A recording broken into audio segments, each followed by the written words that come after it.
では早速、山形大学カーボンニュートラル研究センター TF-YUCaN 学生グループ代表の上野敦彦からご挨拶をいただきます。Now, we'll begin with a greeting from Mr. Atsuhiko Ueno, representative of Yamagata University Carbon Neutral Research Center TF-YUCaN Student Group。皆さん、本日はウクライナ研究者学生支援オンラインセミナーにご参加いただきありがとうございます。本セミナー主催である YUCaN 学生部会の代表を務めております、上野敦彦と申します。よろしくお願いいたします。現在も世界中で進行している地球温暖化は、生態系の変化やこれまで存在しなかった新たな感染症の出現など、様々な悪影響が懸念されており、このままではいずれ地球上に人類が生存することが困難になってしまうかもしれません。これらを食い止め、住みよい地球をこれからも残すためには、カーボンニュートラル2050の達成が不可欠となってきます。YUCaN 学生部会は、カーボンニュートラル社会実現の重要性を私たちと同世代の若い人々に伝えるべくスタートしました。カーボンニュートラル社会実現は、世界の人々が協力し合わなければ達成することのできない課題です。しかし、現在世界では、先ほど述べたこととは真逆のこと、戦争が起きています。現在、ウクライナはロシアによる軍事侵攻によって多大なる被害を受けています。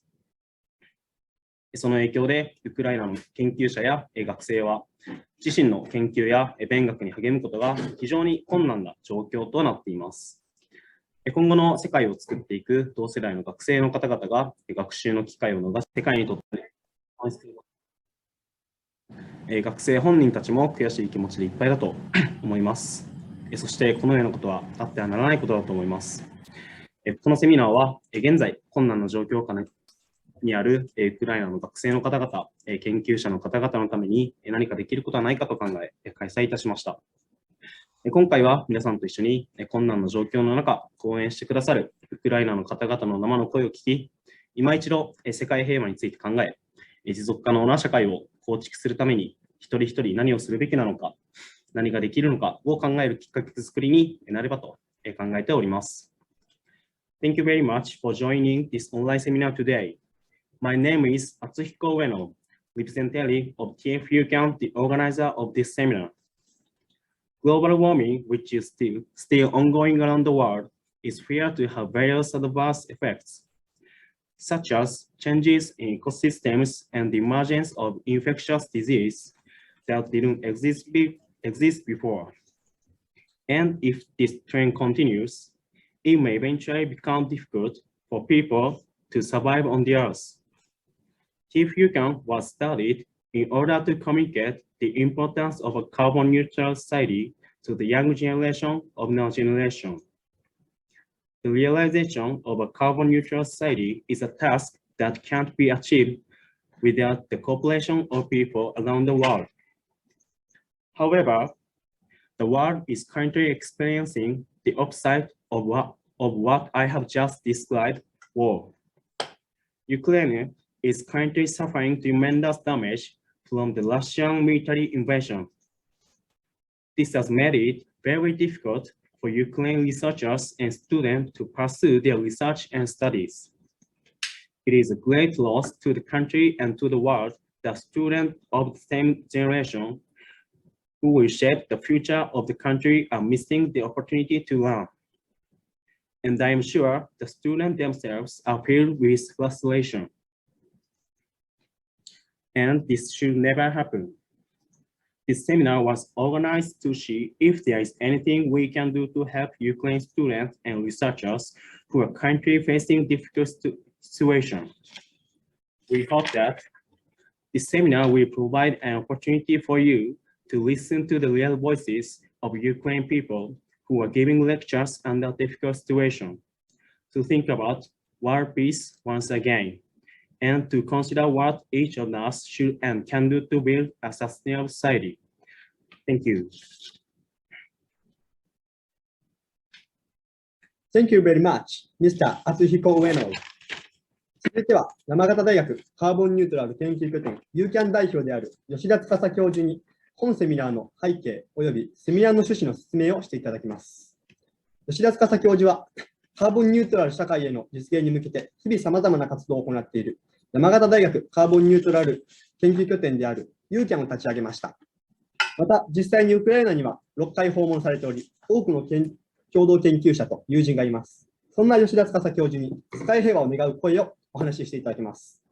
Next speaker is Professor Tsukasa Yoshida, representation of YUCaN Yamagata University's Carbon Neutral Research Center, will explain the background and purpose of this seminar. Professor Tsukasa Yoshida founded YUCaN, a carbon neutral research center at Yamagata University, which is engaged in various activities to realize a carbon neutral society. He has actually visited Ukraine 6 times and has many collaborators and friends there. Professor Tsukasa Yoshida will speak to us about his wish for world people. Thank you very much for the kind introduction. So I didn't expect that it would be so detailed introduction. Is my voice heard? So can you actually hear my voice? I don't know if I so if not, please let me know. At first, then I would like to briefly then give you introduction about the backgrounds and then thoughts why we thought of organizing this seminar. As introduced, so I've been having collaboration, successful collaboration in the past, and then unfortunately this the situation completely changed because of the war, and then so it is we've been so why then this Carbon Neutral Research Center is organizing this symposium is simply because the war situation is a direct opposite to sustainability. So people are supposed to cooperate towards the common goal of sustainability, but the war, it destroys not life, of course, precious lives, and then also the civilization, the society, which took centuries to build, and that is quickly destroyed. And it's so tragic to see this happen on TV reports. And so my contact, my visit, the first visit in Ukraine was way back in 2008. The first place of visit was in actually Donetsk, the eastern part, which received is currently occupied by Russian military force. So some of you might know this figure of Lenin in the central place of Donetsk. And then the person whom I had contact was this person, Dr. Mitchenko, and this is his family, and I had, it was very interesting, exciting experience. Well, actually, to tell you the truth, I immediately contacted Dr. Mitchenko, but so far I have no response, no reply from him. So I don't know what happened actually to his family. So I gave lecture in Donetsk National University, and this is captured from that. And then also in the very first visit, I visited also Kyiv, of course, the capital of Ukraine. It was very peaceful and beautiful, but then it was very shocking to see soldiers with machine gun on the street. And I visited also Kyiv University, which actually, since I've been working on this photoactive organic molecules and dye molecules, and then I came to know that there's a major fraction of people, the researchers working on organic dye chemistry. And so this is seen from the lab I visited. And this is just a picture in a souvenir shop. I actually bought this traditional clothing from Ukraine. I looked for it because I wanted to wear it for today, but then I don't know where I put it in my house, so I couldn't find it. So instead, I'm actually wearing the T-shirt of Ukraine, Ukrainian color, which I bought in Kyiv. And also there was a conference in Lviv. It's a very pretty town. It's an old city center of Lviv. And currently, yeah, many people, I suppose, evacuate to Lviv because it's a bit safer, hopefully. And there I met many people, many researchers in Ukraine. So that was the first period. And then in this very first visit, I already realized a clear contrast between the western part and eastern part of Ukraine, and also between young and old, I could say. So while then the Western people and the younger generation think that Ukraine is a part of Europe and then should become a part of the European Union, whereas the older generation who grew up in the time of Soviet Union see the relationship with Russia a bit different. But the present war might have also destroyed this like one-sided sort of brothership that Russian people say. But naively at that time, because that time was very peaceful time. So then I thought, yeah, here the West and East meet, and then also the peace will be born from here. But what happened, unfortunately, was quite the opposite. And the second active period started as collaboration with a group in the Institute of Semiconductor Physics. Many people joined this seminar from the Institute of Semiconductor Physics.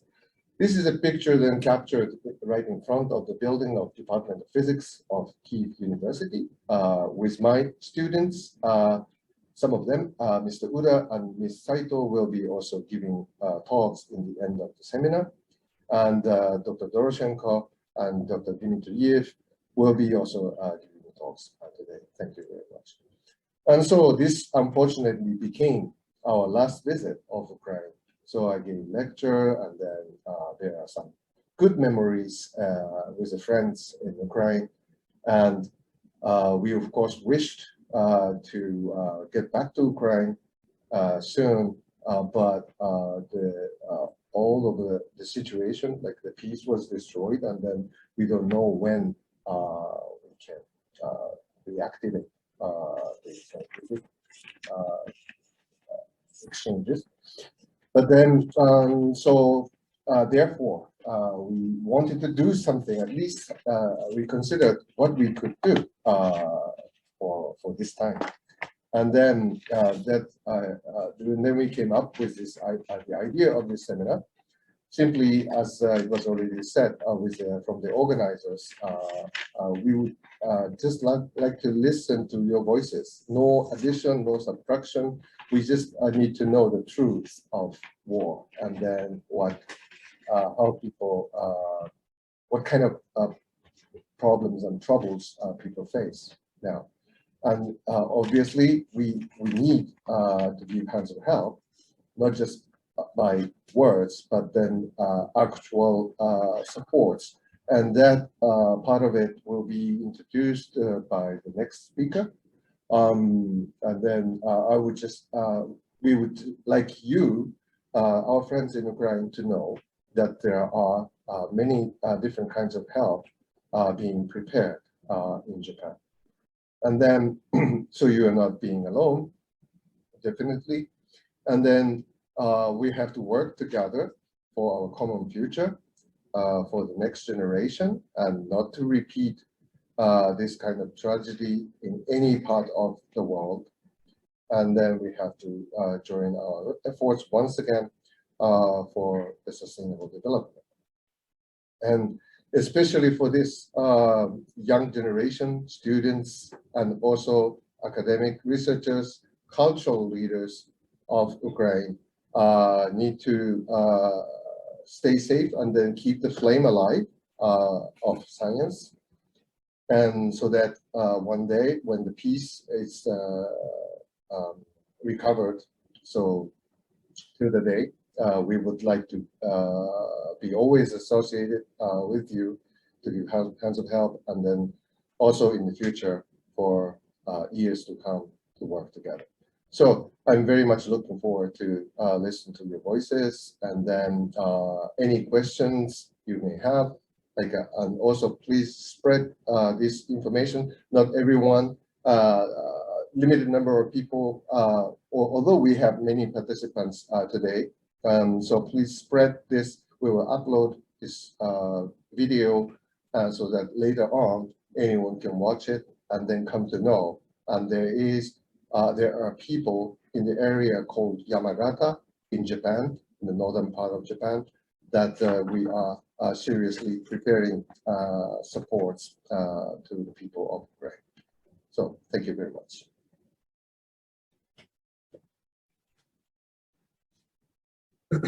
吉田司教授、ありがとうございます。世界平和を願う熱い思いが伝わりました。Thank you, Professor Tsukasa Yoshida. I could feel your passionate wish for world peace. 続いては、米沢市在住ウクライナ人であるブランティスラブ・マレンコフさんから激励のメッセージとウクライナ人としての米沢での暮らしについて説明していただきます。Next speaker is Mr. Branislav Malenkov, a Ukrainian resident of Yonezawa, will give a message of encouragement and explain about life in Yonezawa as a Ukraine.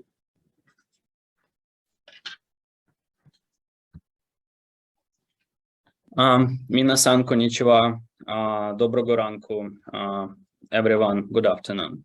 My name is Vlad. I'm working in the Yonezawa City Hall in Public Relationship Department and also in Yonezawa International Relationship Association.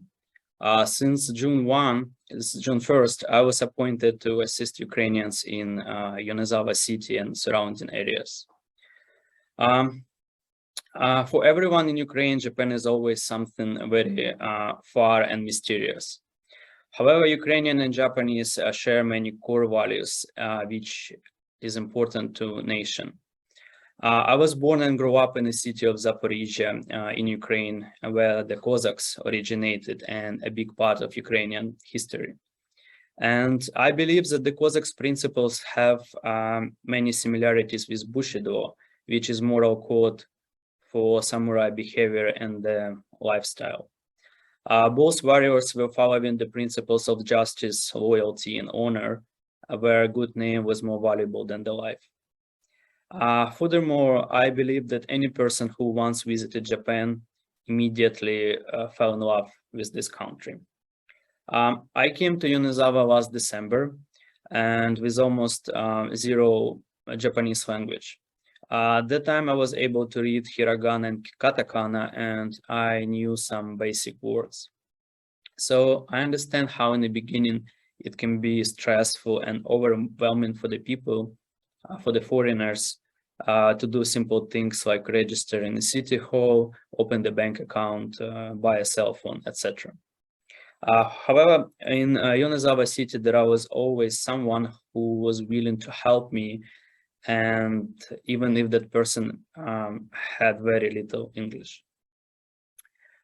City of Yonezawa has a long history and is famous for being a castle town for Uesugi clan. Local beef, carp, and hot springs are bringing tourists to the city every year. Yonezawa is a beautiful place surrounded by mountains, and so far I'm enjoying myself living here. Now, after my introductions, I would like to speak more about how Ukrainians can come to Japan. A visa procedure, and some financial support. So, since March, Japanese embassy in Ukraine has been temporarily closed. Ukrainians who are willing to apply to Japanese visa need to do it in the embassy or consulate general of Japan in neighboring countries. Visa application and financial support for those who evacuated from Ukraine slightly different if the person has or has not family members or any relatives who reside in Japan, so-called guarantor. So one more time, I want just to mention it. So it's very important to understand there are some differences for the visa application and for financial support if the person has or has not guarantor. For people who have a guarantor, the required documents are a visa application form, photo, valid passport, and letter of guarantee from that person. If Ukrainian doesn't have a guarantor, then people have to contact for consultation to the embassy, to the Japanese embassy. To my knowledge, person without the guarantor is usually required to do 10-15 minutes interview at the Japanese embassy. After visa proceed, evacuees from Ukraine enter Japan on a short-term visa, which is grants residency for 90 days. If they wish, they are allowed to switch visa status to special visa called designated activities, which enables them to be employed. They also can register in a city hall as the residents of Yonezawa, and they give them the ability to join the National Health Insurance Program. Short-term visa can be changed to the designated activities visa at any immigration center, and duration of this visa will be for 1 year. To my experience right now, the changing time to switch the visa in Japan takes about 1 week. Another way to come to Japan is with the certificate of eligibility. This visa process existed before. There are no changes to Ukrainians who is wishing to come this way. To obtain the certificate of eligibility, the applicant must ask the sponsor, who usually is employer or school, to contact the local immigration office and make application on their behalf. The process of screening usually can take up to 3 months to receive that certificate of eligibility. As a Ukrainian, I feel a big support from Japanese people and government, not just emotional and mental support, but also some material assistance that helps Ukrainian evacuees after they arrive to Japan. After coming to Japan, if anyone needs some help in their daily life, they can use Foreign Resident Support Center, which works 7 days a week, and they provided their services in English, Ukrainian, and Russian. As our seminar is for students and researchers, I would like to share, probably in the end of my speech, the list of Japanese universities who are offering assistance for Ukrainian students already. As of June 1st, the list included 29 national and private universities from different prefectures. Assistance included covering tuition fees, housing, and even some universities provided financial support to the students.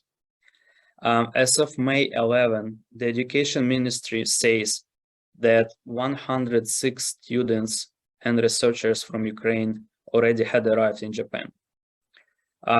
The Japanese government is planning to launch a new scholarship program for Ukrainian students, which they are planning to start early in July. And so they're planning to accept around 100 people and provide them a monthly payment of approximately $920 and travel expenses for those who's planning to come to Japan. This monthly grant will be for 1 year. Some other information about the financial support from Japanese government. As I mentioned earlier, there are 2 ways to apply for visa for Ukrainian evacuees who is coming to Japan, with or without the guarantor. For people who is coming to Japan and don't have the guarantor, in the beginning they will stay in a hotel provided by the government. In addition to the hotel and meals in that hotel, they will receive around $8 a day per person. And all the next numbers I'm just going to say in American dollars. It will be easier for everyone. After leaving the hotel, the government will increase the daily payments to about $20 a day. These payments are expected for a period of 6 months after coming to Japan. So basically, if the person coming without a guarantor, staying in the hotel, they will receive about $8 per day for their daily expenses, including the hotel and the meals provided in the hotel for free. After they're moving out, they will receive about $20 per day.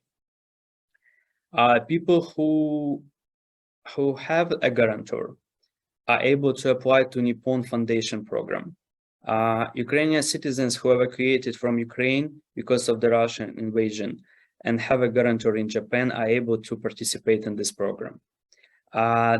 Nippon Foundation is covering the flight tickets and transportation costs till final destination, which covering about $2,400 per person. And also they're providing financial support for living expenses per person for 1 year. It's about $8,000, which comes in 4 payments every 3 months in the amount of about $2,000. Also, the Nippon Foundation, they provide assistance to purchase the furniture, household appliances as their one-time payment, as per family about $4,000. Also, I would like to mention that Yonezawa City is providing the housing for free for all Ukrainian evacuees. In Yonezawa and actually all around Japan, we have a government organization which called Hello Work, and this organization helping to find the jobs for Ukrainians. To finish my speech, I would like to say is that my father and grandparents, they're still in Zaporizhia right now. And personally, I understand how much stress and anxiety people have during this time. I'm willing to help and support people who decided to come to Japan from Ukraine anytime. And yeah, if any questions, you can ask me in the end of the seminar. Thank you.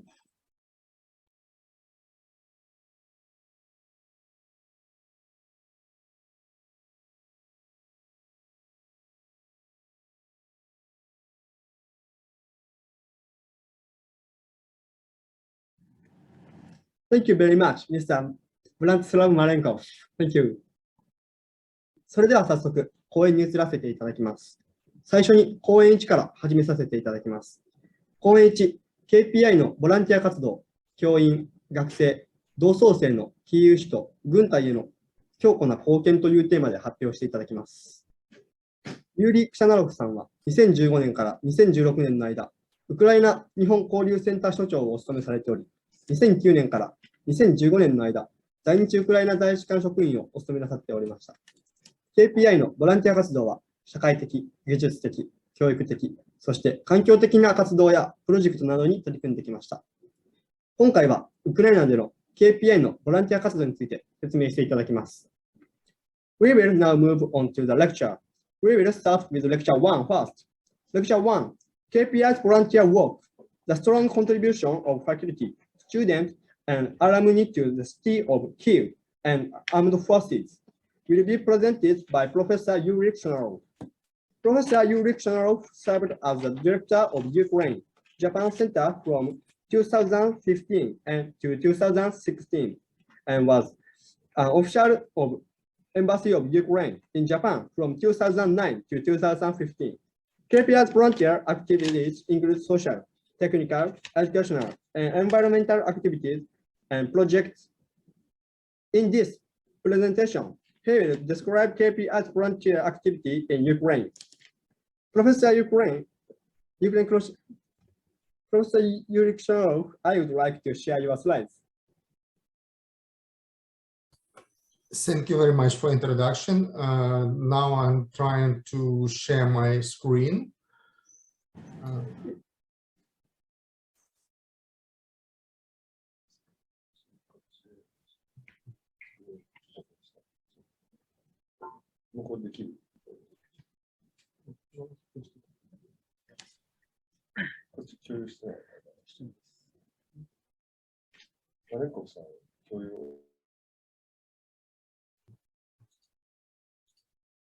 Just a moment, just a moment.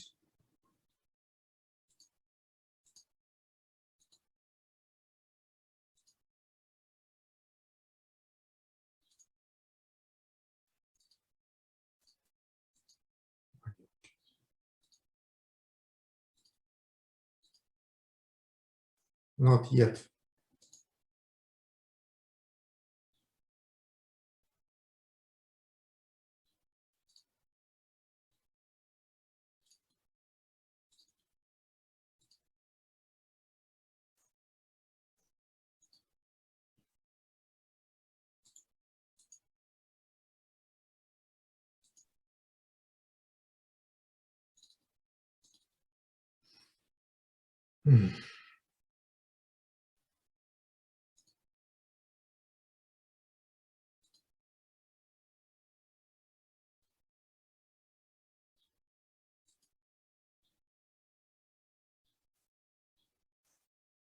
Oh, here it is.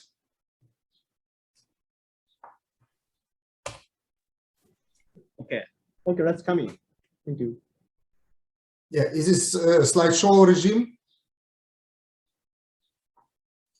No, it's not the slideshow yet. So, Like this. Yes, now yes. Yeah. So, dear Minasama, dear compatriots, dear friends, it's a big honor for me to greet you from Kiev Polytechnic Igor Sikorsky University, and address you in this crucial moment in our history amid barbaric, savage onslaught of our freedom, our territory, and our future. First of all, I would like to start with words of gratitude for all of help that Japan has given to Ukraine. We appreciate your solidarity with Ukrainians. Speaking to the Parliament of Japan, this first such address by foreign leader in Japan history, by the way, our president, Mr. Zelensky, said Japan was the first among Asian countries to apply sanctions on Russia in response of invasion of Ukraine. Japan immediately started working for peace in Ukraine. It is important for every man on earth, because without peace for Ukraine, no one person in the world will be able to look in the future with confidence. So today is the 101st day of Russian full-scale war against Ukraine. Russia has launched an unprovoked, unjust, and illegal message of Ukraine in many directions.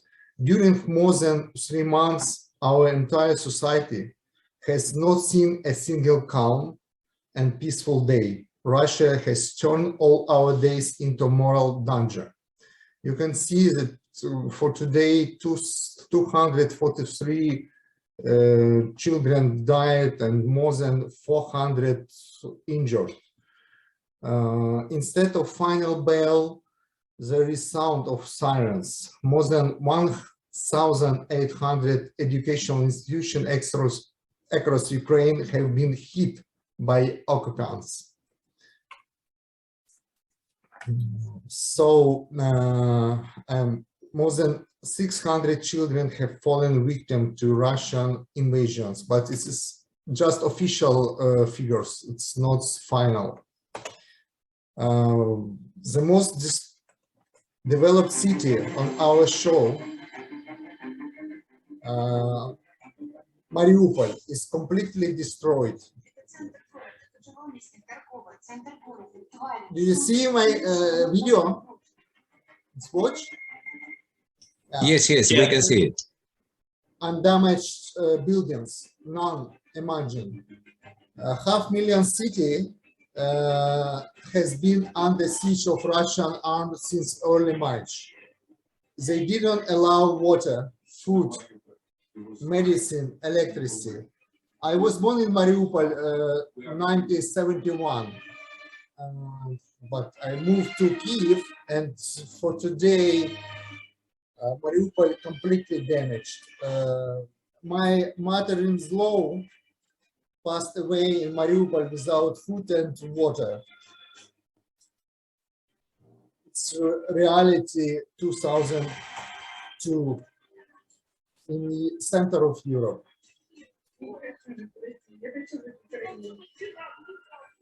Были переполнены, площадь постоянно обстреляна. Это центральная городская больница, центр Маріуполя. Ми тримаємо не просто місто, ми тримаємо справжній символ свободи та нескореності України в всьому світі. Полк Азов – сталеві воїни залізної фортеці при Азові. Попри біль і втрати, попри переважаючі сили противника, ми боремося за людей, за український Маріуполь.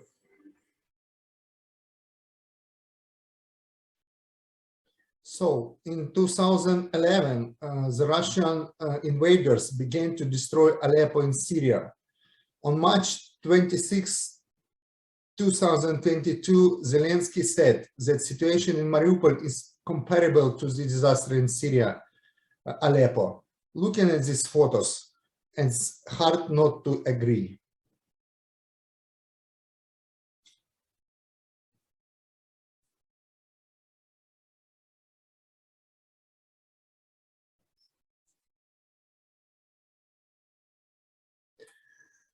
I think the government in Tokyo is so strong in its position to the war of Russia against Ukraine, because our government, your government, is very responsible and understands that if things like that can happen towards Ukraine, then Japan is under threat. Russian-Ukraine war has security and economic implication for everyone, and especially for countries near, like, neighborhoods with Russians. You see, it's most important statements our ambassador to Ukraine, to Japan, Ukrainian ambassador to Japan, and Ukrainian ambassador to the United Nations. So, this is my presentation will present phenomenon Ukrainian volunteer movement, particularly in Igor Sikorsky Kyiv Polytechnic Institute. And Kyiv Polytechnic Institute was founded in 1898, and for today is one of the most huge technical university in Europe, an engineering school for profound scientific and historical innovation. I hope all Japanese know this most significant, important names like Korolev, Mendeleev, and Sikorsky, who were students, and Mendeleev, head of examination committee in Igor Sikorsky Kyiv Polytechnic. Today, Igor Sikorsky includes 16 faculties, 11 educational and scientific institutions, and employ 500 professors. More than 2,500 students and foreigners from 60 countries now an opportunity to study in Kyiv Polytechnic University. Regarding phenomenon of Ukrainian volunteer movement during events of revolution dignity, Russian military aggression in the east of Ukraine, and current Russian-Ukraine war is unique phenomenon in our history. But before event of revolution dignity, volunteers cared mainly about vulnerable people. Now volunteer activities have extended to help the victims of Russian military invasion in Ukraine in some direction. You can see on my photos some activities of volunteers. Volunteer work in Ukraine, unfortunately, is complex, demanding, and sometimes dangerous, very dangerous, because volunteers are in the frontline position. It's like territory defense line, and under missiles, under attack bombs. A lot of various resources and provided our volunteers.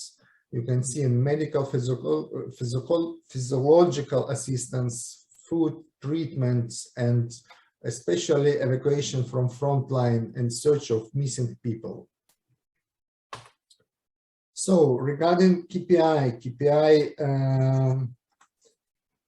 from 2014, volunteer movement in KPI development to involve and unite volunteers for social, technical, educational, and environmental activities.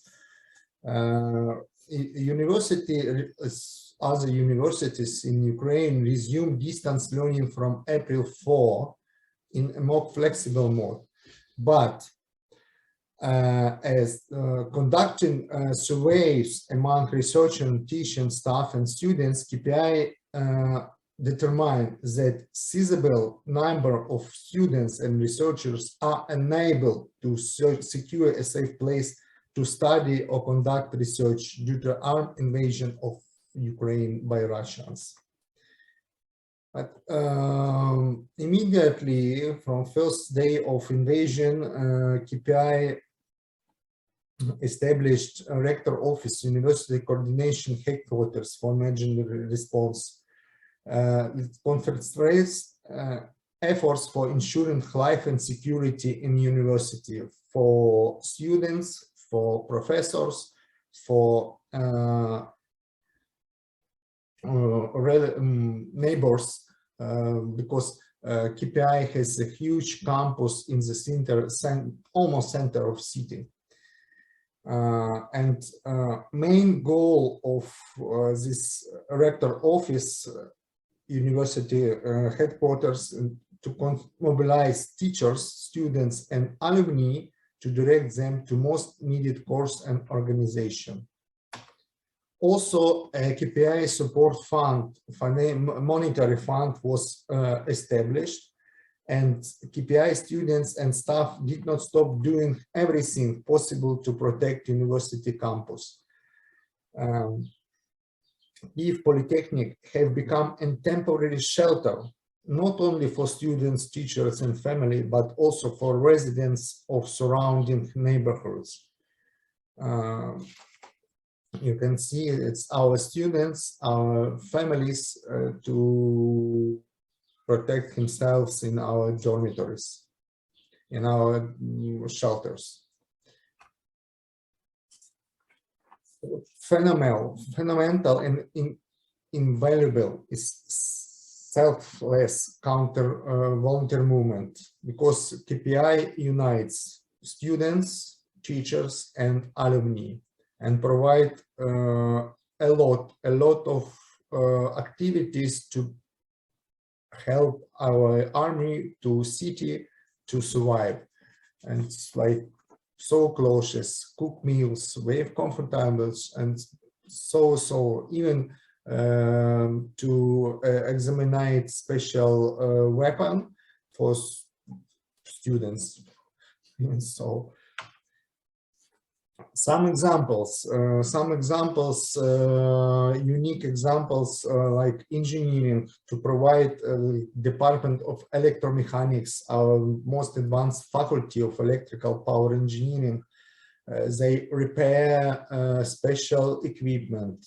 They launch and free of charge, like volunteer, to hand over to our army and our territorial defense. Also, solar panel, photovoltaic, our solar panel and Motorola walkie-talkie. And now our warriors can keep in touch with relatives and friends thanks to volunteer work our researchers, our professors. Some unique and some most remarkable stories in front of you. It's like intellectual project by our law department, like law during the war, like engineering special hardcore minesweeper, and very interesting IT project, Needless, for collective DDoS attack on Russian sites, and charity, of course, who proceeds from sales souvenirs. Also, we can purchase special needs for our army.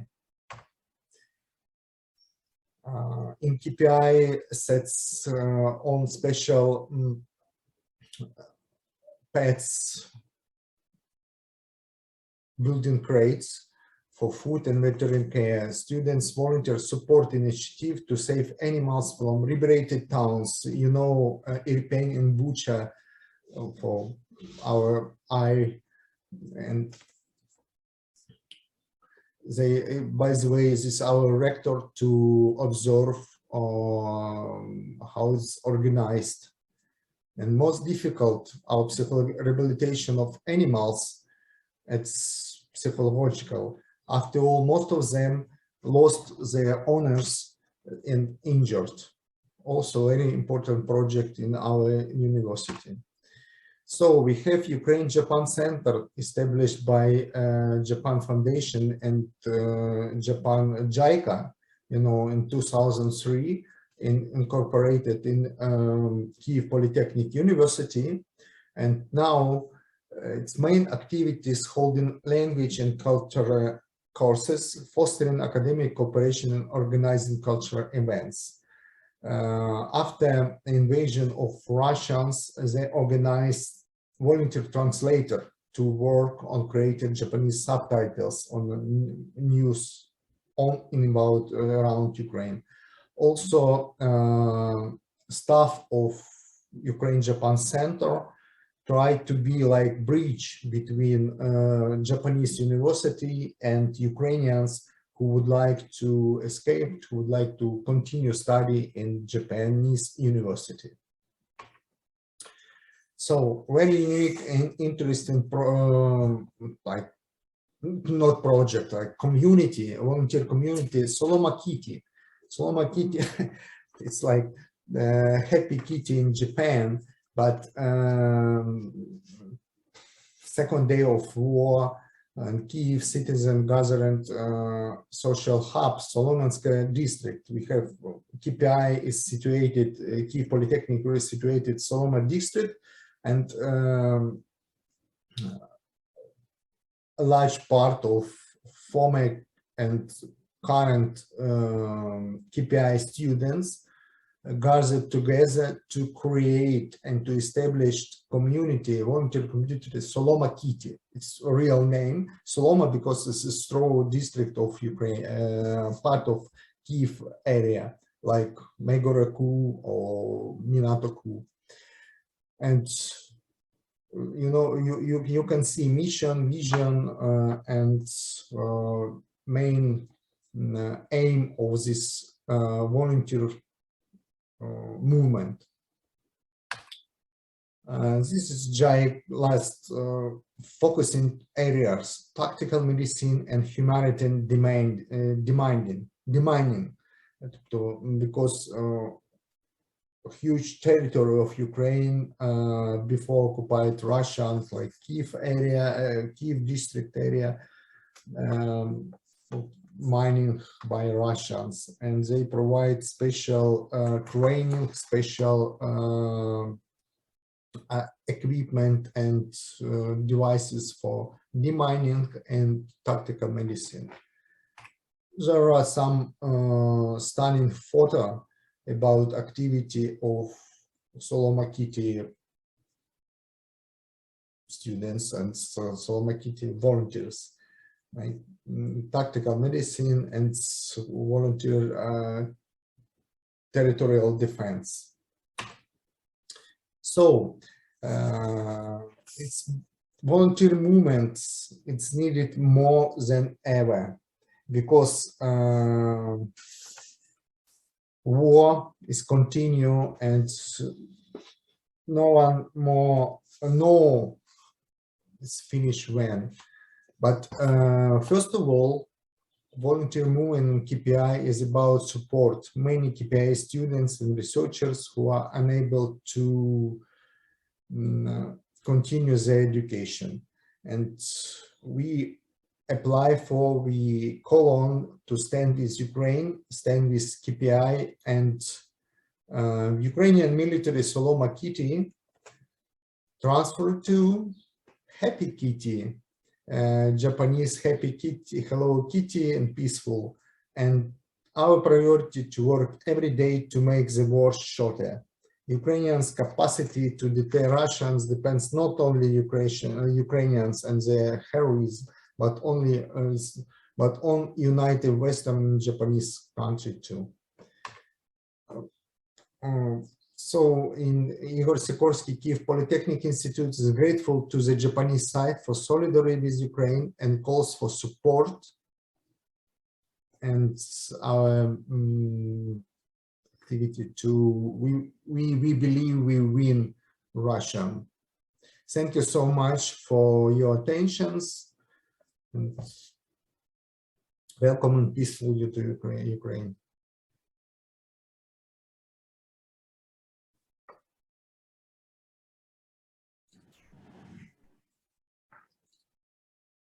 Thank you very much, Professor Yurik-Chanaro. Thank you. 次の講演に入ります。講演にイルピンの惨状についての報告というテーマで発表していただきます。タマラ・ドロシェンコさんは、ウクライナ国立学士院リ・ラッシュキャリオ半導体物理研究所でお勤めなさっております。今回は首都キーウからわずか8キロ北西にあり、恵まれた自然環境が特徴で、古い歴史を持つイルピン市がロシア軍の侵攻によってどのように変わっていったのかを説明していただきます。Okay, so we will now move on to the next lecture. She will be presenting on the topic lecture 2. Report on Irpin catastrophe. Dr. Tamara Doroshenko works at the Villashkario Institute of Ukraine Semiconductor Physics of the National Academy of Science of Ukraine. She will describe how Russian invasion has changed the ancient city of Irpin, which is located only 8 kilometers northwest of the capital city of Kyiv and characterized by a privileged national environment. Dr. Tamara Doroshenko, I would like to share your slides. Okay, thank you.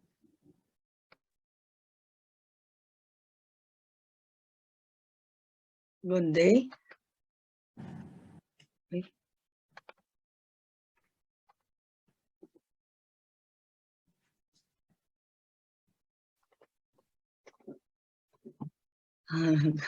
Good day. Greeting from Irpin.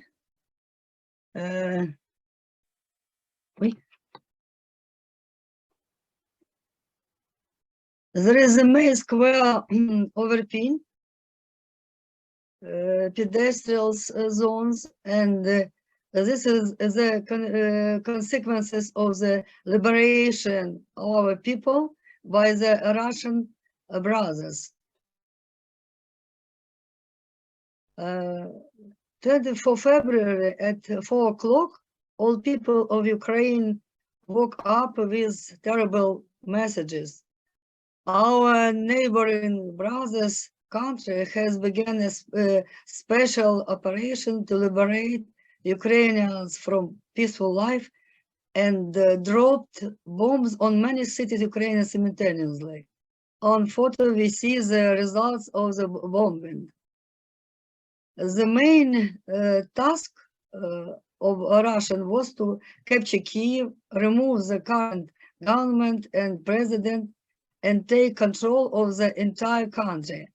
I think that many Ukrainians were naive and believed the president of Belarus that they would not fight with Ukrainians and did not expect a threat from that side. But Belarus allowed to use their land. The main reason of the situation in which Bucha and Irpin found themselves was the betrayal of brother people, the Belarus. The road through Chernobyl is the shortest. The distance to Kyiv is about 70 kilometers. The Russian took Chernobyl, then Ivankiv, from which they march into column to the capital. One column passed from Katyuzhanka, Borodyanka, and then turned east along the Warsaw highway toward Kiev, this way. And another went to the city of Dimir and tried to advance to Vyshgorod, but in the area of the middle, the Ukrainian army blew up pontoon crossing of the Russian across the river Irpin, because of Irpin became an outpost in the defense of Kiev from Russian invader. And as a result, we have many deaths and mass evacuation.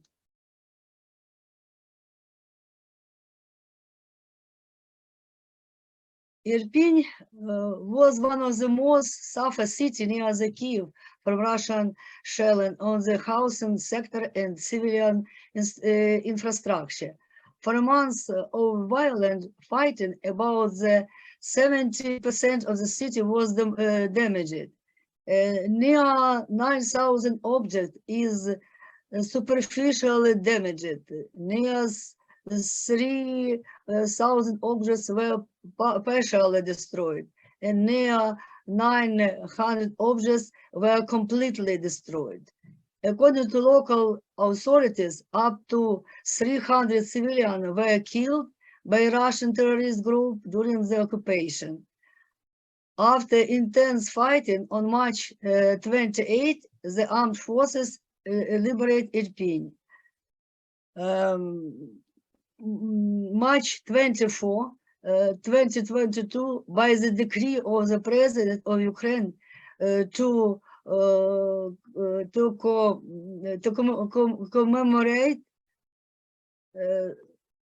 the feat was heroism and resilience of citizens who defended their cities during the repulse of armed aggression of the Russian Federation and against Ukraine. The city was awarded the Honorary Award Hero City of Ukraine.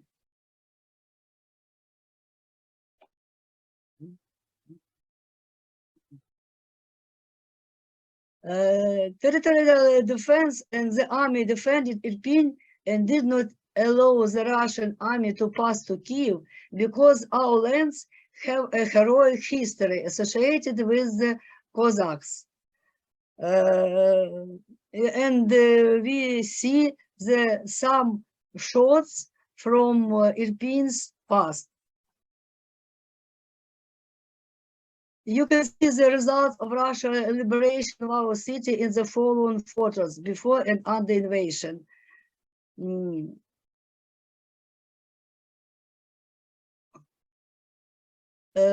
This is the apartment building, and this is the Center Culture building, and this is the bridge.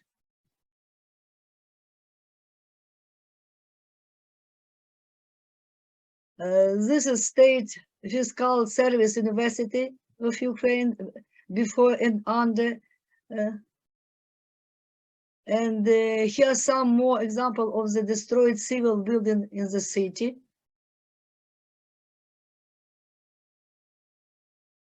This is destroyed school number 3, Gymnasium of Irpin. And we know the nature and animals has been suffered from the Russian invasion too. And we see the field between the city and the Irpin River. And in our city, we have three mentioned gradient in Irpin.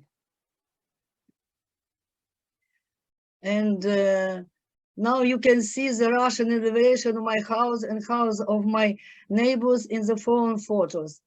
On May 6th, cluster bombs were dropped on our Гражданская street, turning our homes and garden. But my house still standing, but damaged, very damaged. This is damages doors, windows, piano and other things of our house, and even some bombs fragments. Some of our neighbors' house was totally destroyed. But history is repeated. This is the Bridge of Life, 1941, and it's this is Bridge 2022. This is it is the damaged bridge and the new bridge for our transport. And even a proposal to leave one of the side of destroyed bridge as a memorial. For those who lost their home city, provide temporary living, tent city and accommodation in the children's summer camp building. Also, government development the project, the new residence complex instead of destroyed apartment buildings. A residential complex, apartment free of charge, with an area of 50,000 square meters, will be built by the end of the year. Each of the new building will contain bomb shelter. What to do with destroyed building and what will be on their places will be decided later on.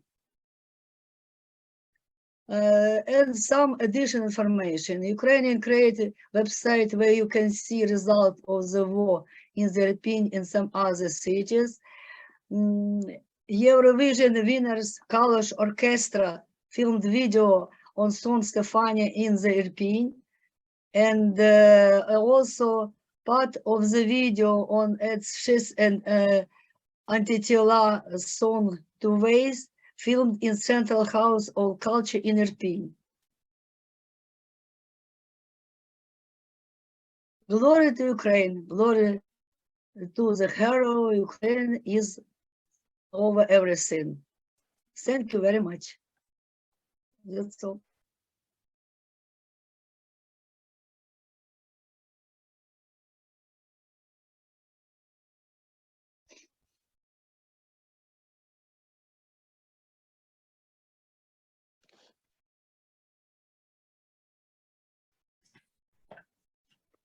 Thank you very much, Dr. Tamara Doroshenko.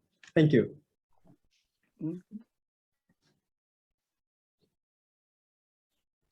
次の講演に入ります。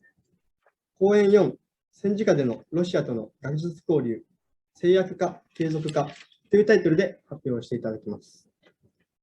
マクシム・ストリッハさんは、ターズシェブティンコ国立キーウ大学、ウクライナ学士院、ラシキャリオ半導体物理研究所でお勤めなさっております。今回は、ロシア連邦によるウクライナに対しての恐ろしい侵略戦争は、学術においてロシアとウクライナの間でどのような影響をもたらすのかを説明していただきます。Okay, so we will now move on to the next lecture. Lecture 4, Academic Exchange with Russia in Wartime, Restriction or Continuation. The title of presentation will be called Professor Maxim Sturha works at Charles Shevchenko National Kiev University and the Lashkario Institution of Semiconductor Physics, National Academy of Science of Ukraine. He will explain how the terrible war of aggression by the Russia Federation against Ukraine will affect the academic community between Russia and Ukraine. Professor Maxim Sturha, I would like to share your slides. Thank you very much, Mr. Chairman. Thank you for the possibility to speak here. And I'll start probably with this picture, which had appeared in Science magazine some 5 weeks ago. It is an article dedicated to Ukrainian scientists who had lost their lives in the time of cruel Russian invasion. Here you see my colleague, Professor Vasyl Kletko. We two were working together in the Institute of Semiconductor Physics of the National Academy of Sciences in Ukraine. I worked there from the year of '83 and he from the year of '85. He was a brilliant expert in X-ray spectroscopy, in characterization of solids and nanostructures. He was for last 9 years, he was a deputy director of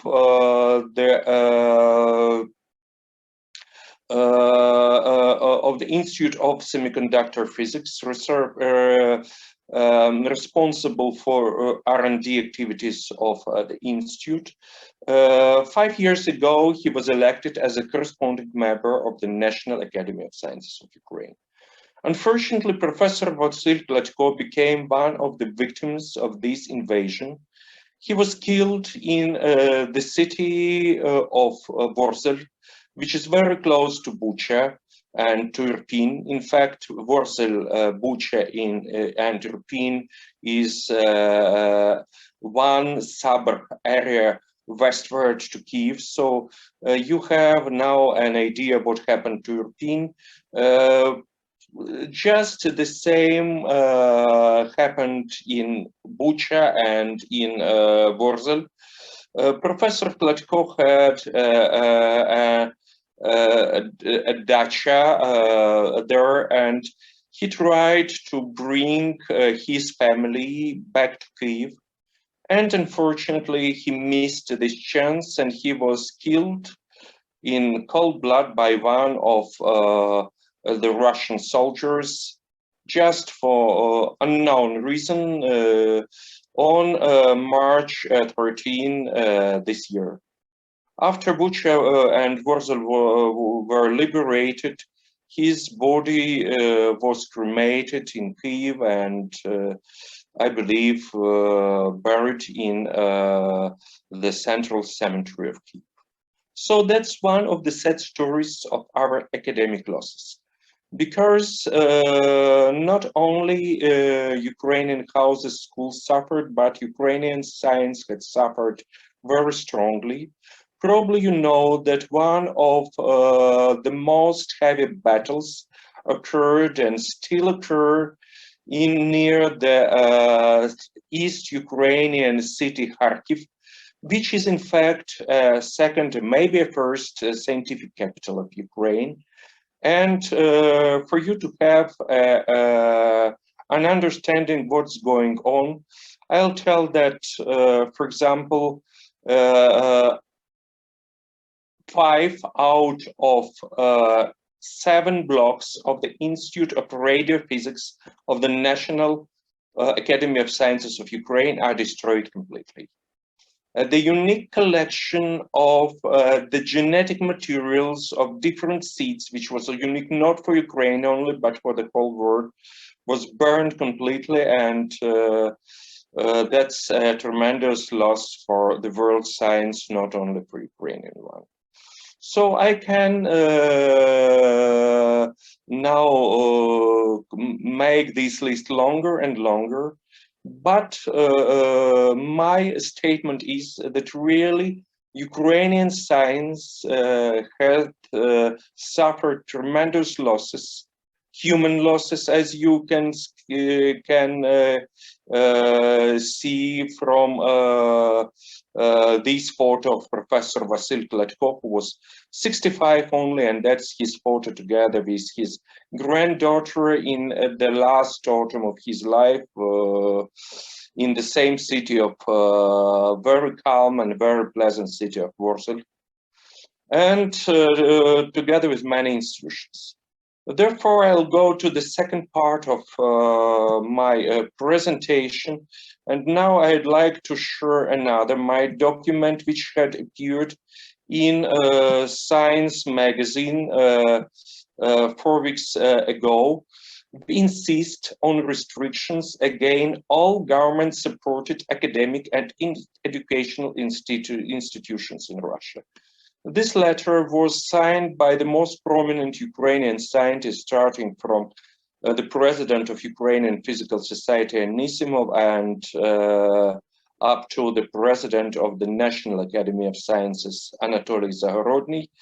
The idea of the letter is, in the time of cruel Russian invasion, our only chance to survive is really the wide international support. Therefore, this support also should include restrictions on contacts with Russia in all the spheres, starting from culture, business, technologies, etc. Russian scientists, unfortunately, in their vast majority, had backed the invasion. There are many lists of the institutions which had officially supported the invasion, including all the major Russian universities, including Russian Academy of Sciences. Therefore, it's the duty of international academic community to stop any links with the Russian official academic institutions. No common activity should be carried. No projects should be executed. No works of with affiliations of the Russian institutions which had supported the aggression should appear anywhere in the magazines. It's really very serious, and very many persons in the West, in academics, in the States, in Europe, are still speaking on the necessity of making business as usual with Russian scientists. This is a very wrong position. Unfortunately, Russia is a nuclear power, and Russian science is doing still its best to support invasion, to make new weapons, to make new tools to kill Syrians, Ukrainians, and potentially kill Europeans, Japanese as well. So we all should understand that Russia is the greater threat for the future of all the mankind. The only chance to stop this threat is really to make Russia weak technologically, scientifically, etc.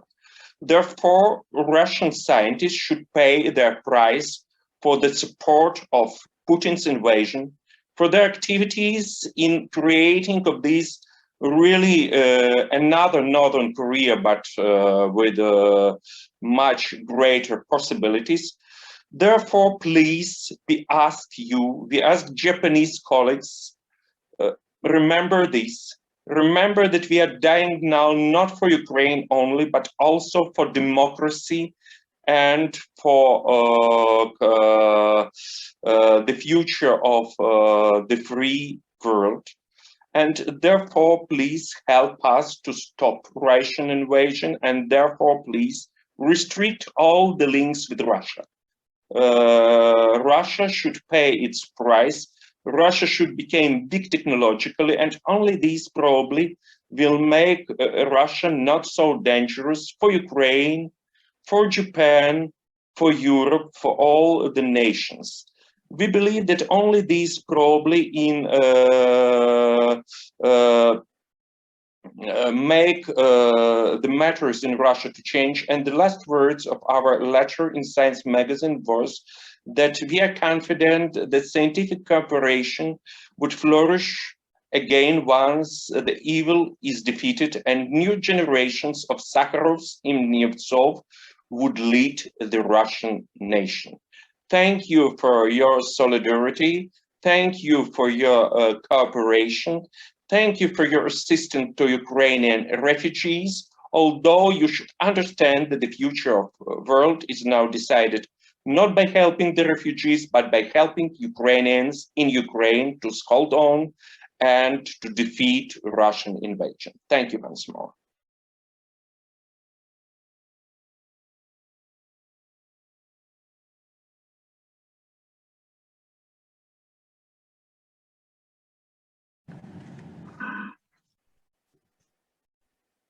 Thank you very much, Professor Maxim Sriha.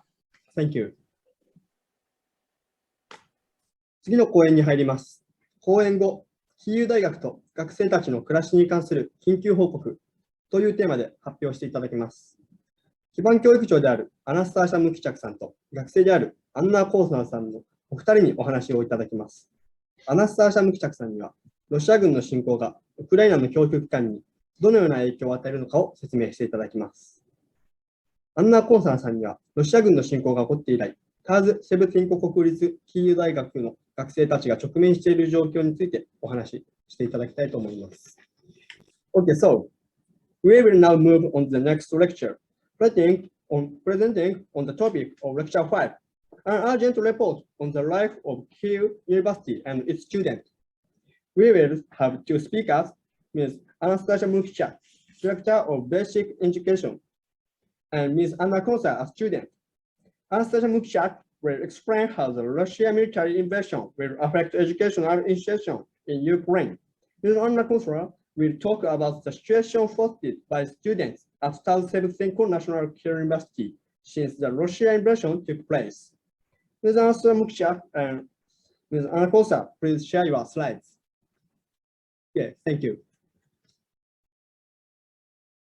Thank you. Good afternoon, dear colleagues. My name is Anastasia Mikityuk. I am a teacher and the head of the college at the Shevchenko National University of Kyiv. It is one of the best universities in Ukraine. During my study at university, I visited your wonderful country in order to participate in a scientific conference in 2015. Our Japanese colleagues also visited Ukraine several times.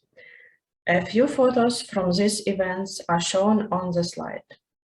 Already then, I realized that even though we have very different countries, we have very similar people and their history. Just like you, we have our own nuclear disaster, and we have been eliminated its consequence for many years. Like you, we have honor and dignity and respect family values. Just like in your country, in Ukraine, a great contribution to the upbringing of children is made by education at all levels.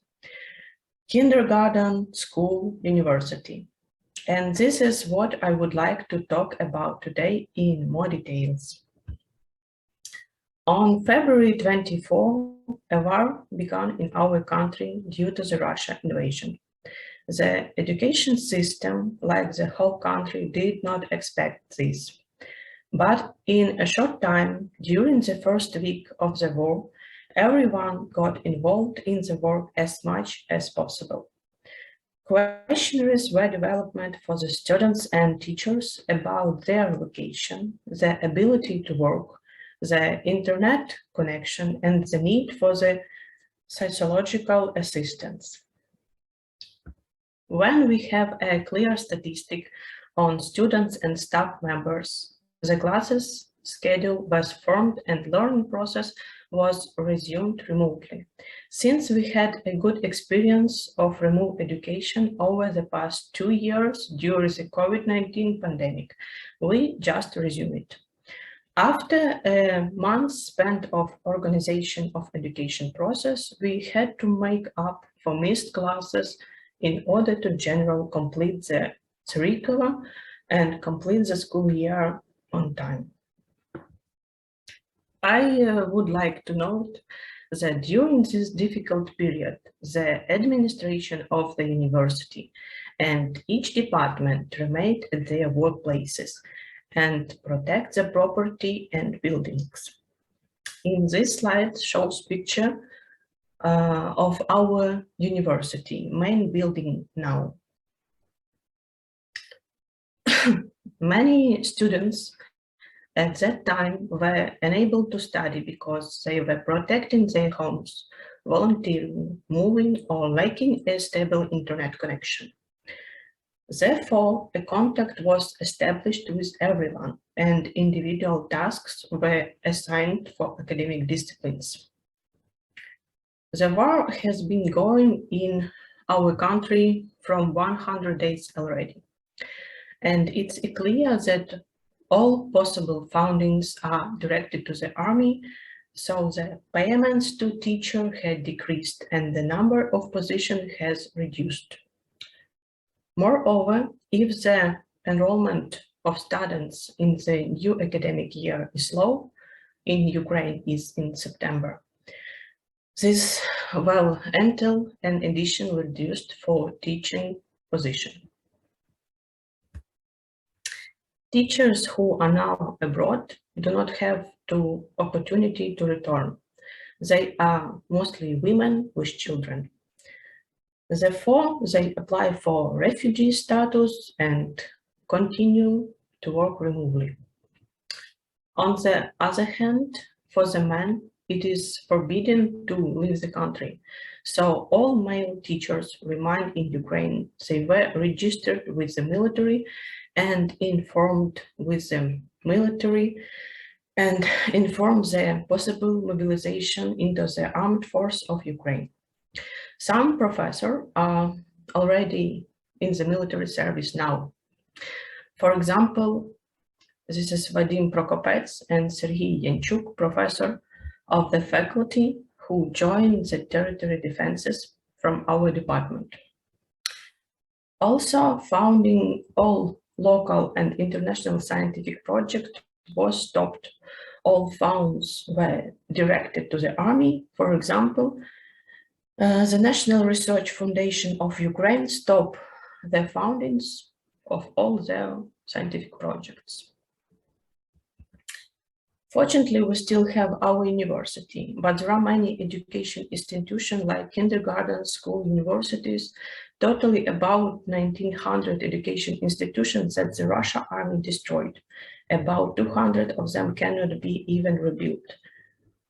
They simply no longer exist physically. For example, one of the divisions of our university is located in the Izum, the Kharkiv region, which is now under occupation and constant shelling. A few months ago, a college was functioning there and its students were practicing at the local optical factory, something like Hamamatsu Photonic in Shizuoka Prefecture. First of all, I would like to thank you for your attention to our horrible situation and for the great support of Ukraine by Japan. I would like to ask you for the future cooperation, both with the Faculty of Physics and with the other scientist organization of Ukraine as a whole. For example, I would like to propose a few options, among which student mobility programs, bilateral grant cooperation program with Ukraine scientists, implementation of common international project with a network of Japanese universities, and so on. I know from my colleagues that Japan is now helping the Ukrainians in many ways. And this wonderful event is a prime example of that. I thank you very much for your invitation and the opportunity to speak here. I hope that our meeting will be fruitful. Peace to all of us.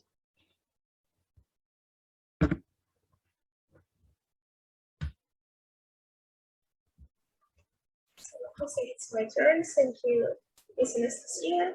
So, my name is Anna Kosler, and I'm a student in the Department of Optics of the Russian National University of Kyiv. I wanted to tell you about a little bit what the students' community faced after the beginning of the Crucial War. On the second half of 24th of February, the administration of our university, as expected, decided to interrupt the educational process to the relatively silent time. For my group, I can say for sure, the war is the factor that united us. As the head of the group, I keep in touch with the guys all the time. Some of them have been living in the hottest spot and shared sensitive content in the beginning. And such content is a fact of cruelty and immorality of Russian invaders. At this moment, 3 of 8 students in my group are a part of territorial defense forces. They have duty schedules, even within night shifts. Another 4 students take an active part as volunteers, providing food supplies, cooking and delivery to shelters and headquarters of territorial defense, trying to find financial support to buy necessary ammunition or a possibility to deliver it in Ukraine. I think it's hard to deliver something in Ukraine.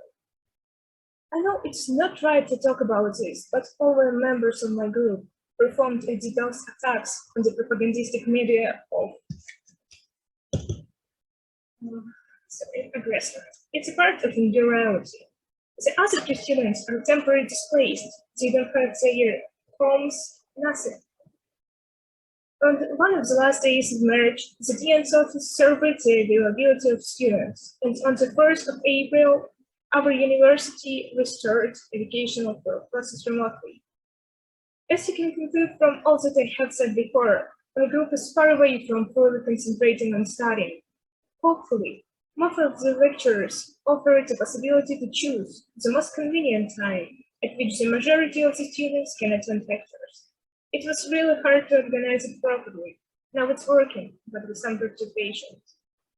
As for general information, many female students or male students are under 18 from younger groups temporarily migrated to other countries and continue their studies remotely at university. Some of them may attend the local institutions.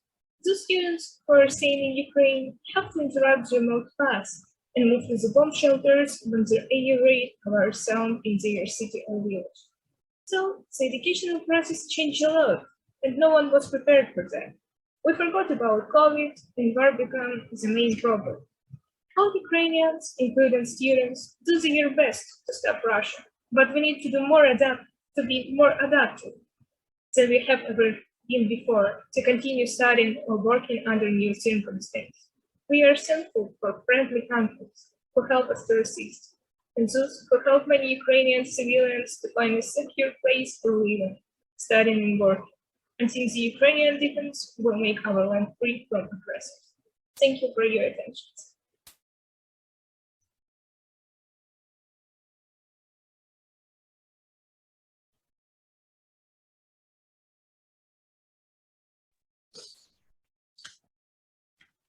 Thank you very much, Ms. Anna and Ms. Anna Consar.